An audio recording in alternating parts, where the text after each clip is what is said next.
Hi hello ನಮಸ್ಕಾರ. ನೀವು ನೋಡ್ತಾ ಇದ್ದೀರಾ ನ್ಯಾಷನಲ್ ಟಿವಿ. ನಾನು ಸ್ವಾತಿ ಸಾಲೆನ್. ಸೊ ಈಗೊಂದು ವಿಚಾರ ಬಹಳಷ್ಟು ಚರ್ಚೆಗೆ ಗ್ರಾಸವಾಗ್ತಾ ಇದೆ. ಏನಪ್ಪಾ ಅಂತ ನೋಡೋದಾದ್ರೆ, ತ್ರಿಷಾ ಅವರ ಕಾರ್ನಲ್ಲಿ ಕ್ರಾಸ್ ಚಿಹ್ನೆ ಕಾಣಿಸ್ಕೊಂಡಿದೆ ಅನ್ನೋದಂದ್ರೆ, ಕ್ರಿಶ್ಚಿಯನ್ ಅವರು ಹಾಕೊಳ್ತಾರಲ್ಲ ಕ್ರಾಸ್ ಚಿಹ್ನೆ, ಆ ಒಂದು ಚಿಹ್ನೆ ಅವರ ಕಾರ್ನಲ್ಲಿ ಕಾಣಿಸ್ಕೊಂಡಿದೆ. ತ್ರಿಷಾ ಅವರು ಬೇಸಿಕಲಿ ಹಿಂದೂ, ಸೊ ಅವರ ಕಾರ್ನಲ್ಲಿ ಈ ಒಂದು ಚಿಹ್ನೆ ಯಾಕೆ ಅಂತ ಸಾಕಷ್ಟು ಅವ್ರ ಅಭಿಮಾನಿಗಳು ಪ್ರಶ್ನೆ ಮಾಡ್ತಿದ್ದಾರೆ. ಅವರ ಪರವಾಗಿ ಕೆಲವೊಬ್ರು ಬ್ಯಾಟನ್ನು ಕೂಡ ಬೀಳಿಸ್ತಿದ್ದಾರೆ ಅಂತಲೇ ಹೇಳ್ಬೋದು.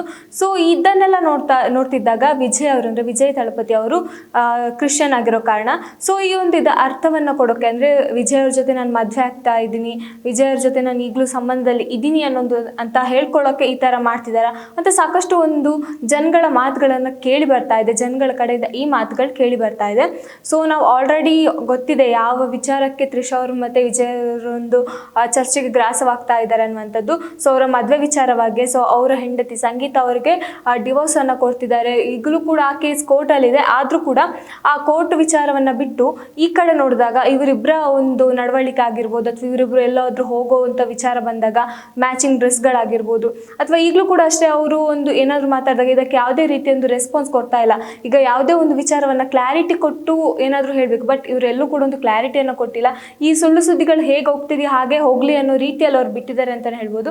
ಸೊ ಇದೆಲ್ಲ ನೋಡ್ತಿದ್ದಾಗ ಅವರ ಅಭಿಮಾನಿಗಳಾಗಿರ್ಬೋದು ಅಥವಾ ಜನಗಳಿಗಾಗಿರ್ಬೋದು ಒಂದು ಗೊಂದಲ ಕಾಡೋದು ಕಾಮನ್ ಆಗಿರುತ್ತೆ.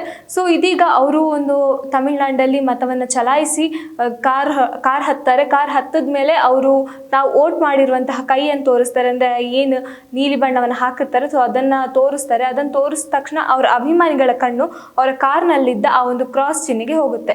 ಸೊ ತ್ರಿಷಾ ಅವರು ಬೇಸಿಕಲಿ ಹಿಂದೂ, ಸೊ ಅವ್ರು ಯಾಕೆ ಈ ಒಂದು ಚಿಹ್ನೆಯನ್ನು ಹಾಕೊಂಡಿದ್ದಾರೆ, ಅವರ ಕಾರಲ್ಲಿ ಯಾಕೆ ಈ ಚಿಹ್ನೆ ಇರ್ತಿದೆ ಅನ್ನೋ ಒಂದು ಸಾಕಷ್ಟು ಜನಗಳು ಪ್ರಶ್ನೆ ಮಾಡ್ತಾ ಇದ್ದಾರೆ. ಸೊ ಇನ್ನು ಕೆಲವರು ಹೇಳ್ತಾ ಇದ್ದಾರೆ ಅವರು ನಟಿ, ಸೊ ಅವರೆಲ್ಲ ಒಂದು ಧರ್ಮವನ್ನು ಪ್ರೀತಿಸ್ತಾರೆ, ಎಲ್ಲ ಧರ್ಮವನ್ನು ಗೌರವಿಸ್ತಾರೆ, ಸೊ ಹಾಗಿದ್ರೆ ಒಳ್ಳೆಯದೇ.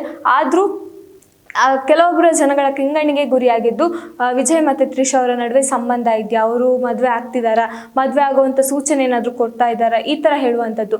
ಬೇಸಿಕಲಿ ಯಾಕಂದರೆ ತ್ರಿಷಾ ಅವರು ದೊಡ್ಡ ನಟಿ, ಸೊ ಅವ್ರಿಗೂ ಗೊತ್ತಿರುತ್ತೆ ಯಾವ ರೀತಿಯ ವಾದಗಳು ಹೊರಗಡೆ ಆಗ್ತಾ ಇದೆ, ವಿಜಯ್ ಅವ್ರನ್ನ ಇಟ್ಕೊಂಡಾಗಿರ್ಬೋದು, ಅವರನ್ನು ಹೋಲಿಸೋದಾಗಿರ್ಬೋದು. ಸೊ ಈ ಥರ ನಡೀತಿದ್ದಾಗ ಮತ್ತೆ ಅವರ ಗಾಡಿಯನ್ನು ಯಾರು ಕೂಡ ಅಷ್ಟು ಪರಿಶೀಲಿಸಲ್ಲ ಅನ್ನೋ ಒಂದು ಮನದಟ್ಟೆ ಏನಾದರೂ ಮಾಡ್ಕೊಂಡಿದ್ದಾರೆ. ಸೊ ಎಲ್ಲರೂ ನೋಡ್ತಾ ಇರ್ತಾರೆ ಅವರು ಹೋಗೋದು ಬರೋದು, ಯಾವ ಚಪ್ಪಲಿ ಹಾಕಿದ್ದಾರೆ, ಯಾವ ಬಟ್ಟೆ ಹಾಕಿದ್ದಾರೆ. ಸೊ ಇದೆಲ್ಲ ಗಮನಿಸುವಂತಹ ಜನಗಳು ಅವರೊಂದು ಕಾರಲ್ಲಿರುವಂತಹ ಕ್ರಾಸ್ ಚಿಹ್ನೆನ ಗಮನಿಸಲ್ವಾ, ಸೊ ಅದು ಅವ್ರಿಗೆ ಗೊತ್ತಾಗಿಲ್ವಾ, ಇಷ್ಟು ಒಂದು ಮುತುವರ್ಜಿ ವಹಿಸುವಷ್ಟು ಕೇರ್ಲೆಸ್ ಅಲ್ಲ ಅಂತ ನನ್ನ ಅನಿಸಿಕೆ. ಅಂದರೆ ತ್ರಿಷಾ ಅವರು ಎಲ್ಲವನ್ನ ಗಮನದಲ್ಲಿ ಇಟ್ಟುಕೊಂಡೆ ಕೆಲಸವನ್ನ ಮಾಡ್ತಾರೆ ಅನ್ನುವಂಥದ್ದು. ಸೊ ಈ ಚಿಹ್ನೆ ಅವರು ಇಟ್ಕೊಂಡಿರೋ ರೀತಿ ಇದನ್ನು ನೋಡಲ್ವಾ, ಅಥವಾ ನೋಡಿದ್ರು ಹೇಳಲ್ಲ ಅನ್ನೋ ರೀತಿಯಲ್ಲಿ ಇದ್ದಾರಾ, ಸೊ ಹಾಗಿಲ್ಲ.